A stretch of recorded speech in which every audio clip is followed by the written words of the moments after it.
My name is Joshua Miller. I am from Glasgow, Kentucky. Every day we feed the cows and all the rest of the animals on Farm Chores. We have cows, pigs, horses, goats, etc. We water them and take care of them. They depend on us for food just like we depend on God for food. Out of all the farm chore animals, my favorite animal is the horses. Very therapeutic. They relate to me well just like I relate to them. I love riding them. I love rodeoing. I like riding them. I like watching them on TV shows. They're funny in ways. To a certain extent, yes, I do.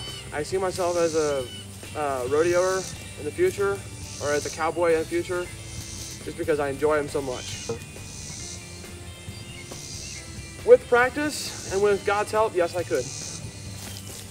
I feel very happy, and I feel the animals have all been fed and they've been satisfied, and I'm satisfied, and that way I can go to dinner myself and continue on my evening.